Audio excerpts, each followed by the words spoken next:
After my 100-day playing by ear challenge last year, I came across a snag, a system that felt kind of broken.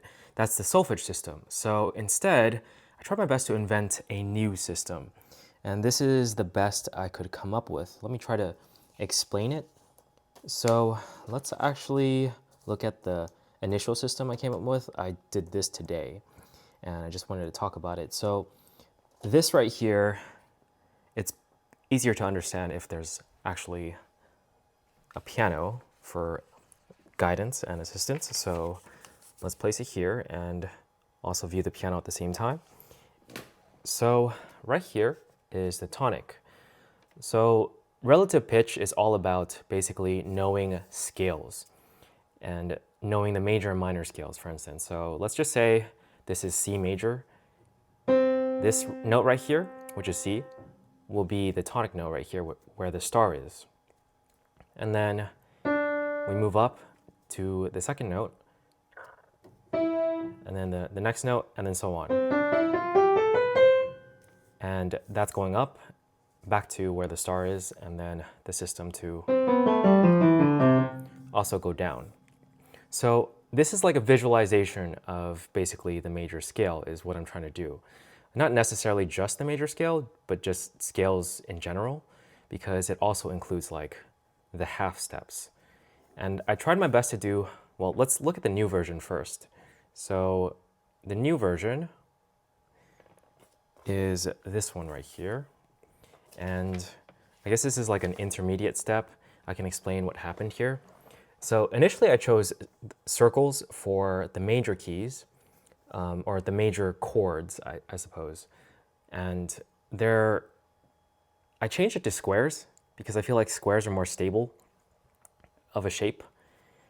And my logic was that circle should be the seventh degree instead because it's the diminished chord. So basically you can see that the squares, or the circles back then, let's just look at this, the newest one actually.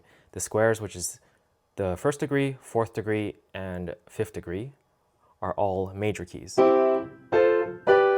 And then the triangles, let's zoom out, are all minor keys. So the second degree is minor, that's minor as well, and then that's also minor. So I wanted like a system, a visualization system that actually like has all this information. It includes like the spacing between notes. So I removed the line from back then because I was like, it kind of doesn't make sense. The line should only be for like the half steps. And the spacing technically right here is true to design instead of like, because technically a major scale, you're going a whole step, and then a half step, and then a whole step, half step. Not like, for instance, the staff where everything looks even, but it isn't even, you know? Especially where E and F are, and B and C. But this visualization is true to spacing instead. So every single space, there will be a half step, basically. And back then, I had this as like an oval instead of a circle, but I changed it to be a square, like I said earlier. And this square is on its tip or edge instead of a corner, instead of like flat like that. It's to represent stability. And as you can see, this is an upside down triangle. And these degrees are the second degree and fourth degree, which are more unstable. So the second degree wants to go back down, and then the fourth one wants to go down or up, depending on what was played beforehand. Basically, like that, right? So that's why I have them as on their, like on a corner, basically. And then we have the colors, which I talked about previously. It's similar to the color wheel, how it like goes back to red using magenta. So Roy G. Beeve right here. And in the color wheel, it loops just like how a scale would. And like sounds the same, this octave. I'm looking at the phone, sorry. But yeah, So you get the idea. So that's what this whole system is based on. It includes the colors, and it includes each degree, and it includes the spacing, and it includes chord information. So it's like a visualization system that includes a lot of music theory behind it. And I probably need, it's not fully developed yet. I need to probably come up with colors for the things that aren't part of the half steps or the accidentals, there you go, the non-diatonic notes. And the reason why I did this whole thing is because I had a lot of trouble with the snag I came across during my challenge of 100 days of playing by ear was that when I was playing minor keys, I was like, should I use law-based minor or do-based minor? Because I was using solfege as the main system, right? Do, re, mi, fa, sol, la, ti, do. And then we have la, ti, do. But you can also sing do, re, mi, fa, sol, la, ti, do as well. And it gets really confusing because it's like once you play the different minor scales as well, like even like the harmonic minors, it just gets really hard to, you start confusing like what's fa, what's like la, and things get confused in my head a lot. And I know if I kept going with it, it would eventually like become like I'm able to tell what the pitches are more of instead of like relying on solfege and the syllables and the words, right? But I feel like the words are already very flawed. It's like if you were to say do or like me, for instance, like I feel like me is a lyric that you can hear very often, like in songs. Like me is the word me, right? So if you hear that word, you might just think that it's this pitch right here. But what if they sang me as the tonic note instead, like me instead of me? Like my brain started getting confused when I listened to songs doing that. So solfege is like a broken system if you're trying to play by ear. I just don't think it's a good system at all. I mean, initially it helps. Like I was definitely able to tell what the pitches are better when I like sang the solfege in my head. But I just feel like it's a very, very, very flawed system. And then moving towards numbers, I try to use numbers instead. We come across the same problem. It's like, so is this 6 or is it 1? Like in figured bass, you could, sometimes people use this as 6 still, even if it's like inside the minor key, because it's just easier that way for people who are used to major. So I've seen that before, and that gets so confusing. I'm like, so is it 1 or 6? It's like, I hate deciding. So this is a system where you don't have to decide, Like you just instinctively know that red, or this visualization right here, is the first degree or the tonic, and then so on. So this is the system I'm going to try my best to internalize. I created it myself, but like I don't know how well it's going to go. At the very least, the colors should be, I think the colors for sure I'm capable of internalizing. I don't know about this like grid system where I have the lines and all the shapes and all that stuff, but at the very least, it looks clean enough to the point where like it could work, I think. So I'm gonna try my best and see what happens after a few months.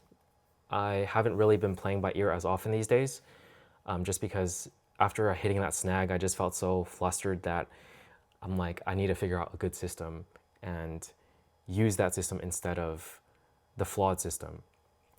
And this is mainly for playing by ear.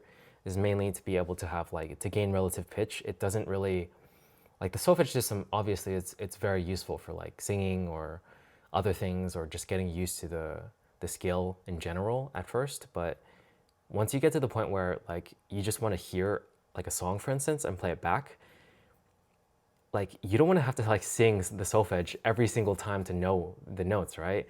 It's much easier if you have like something to visualize in your head. Also, I'm a pretty visual person, so this helps with the colors and just everything sequenced out.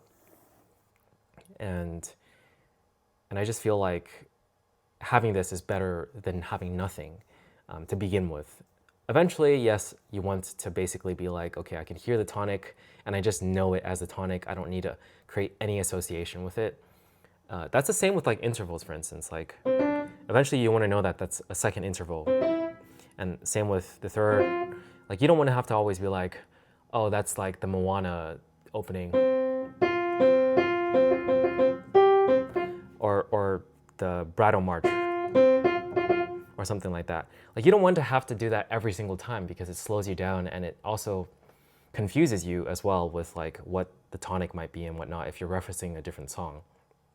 So eventually you want to internalize the interval itself and just know it without any reference. Same with this, but at least to begin with, like having a reference is very useful. And I feel like the solfege system and the number system are both just very flawed. And I feel like it gets confusing when you're switching between major and minor. And in this system, it doesn't because that's now the tonic and everything else remains the same. Like you just look at this and it's still exactly the same. You're just choosing this as a tonic instead and all the colors remain the same. Like you don't have to change anything. You don't have to shift the colors or anything like that. This still remains exactly the same. It's still purple and it's still a triangle. And the grid system is still, yeah, you guys get the point. It's basically nothing changes. No numbers, no solfege basically, just shapes and colors. And of course, if you want to do like figured bass and chord theory and stuff like that, you're going to have to apply the numbers. So that's why I think numbers are better than solfege, but I still think like the whole shift between like major and minor gets confusing sometimes when people like are in a minor key, but they use the numbers for a major key. But like I said, with this, it's much easier. Like if you have a purple triangle, you know that it's this chord inside of C major or A minor. And you don't have to like distinguish anything else. Like you just know it. And maybe if like you want to do seventh chords, you can just write a 7 here. And basically I'm trying to invent a new system where numbers don't have to exist. It's just based on spacing, shapes, and colors, and that's it. But I don't know. This one I just made up literally today. I mean, I refined it from last year while I was doing the 100-day challenge for playing by ear. But I don't know. Like, I mean, I'm gonna test it out. Obviously, I don't expect anyone to try it or verify it for me. But after a few months, if I feel like this is actually a really good system, then the proof will be me. The proof will be my ability to play by ear and how good I get at it. So yeah, but like I said, at the end of the day, once you internalize it, you probably don't even need it. So you can still use the solfege system and the number system, and once you internalize it, then you've basically abandoned the solfege and number system at that point. You have it internalized. So the end goal is still the same, but how you like get there, I just prefer a better system. So I tried my best to invent one. Let's test it out and see what happens. That's it for this one. I mean, let me know if you guys have any suggestions on this that I created. I feel like it's near, other than the non-diatonic notes, it's nearly like there. Like I feel like it's pretty close. So for the most part, like easy pieces and easy songs, I'll be able to use this as my visualizer. Okay, that's it for this one. Catch you guys in the next one.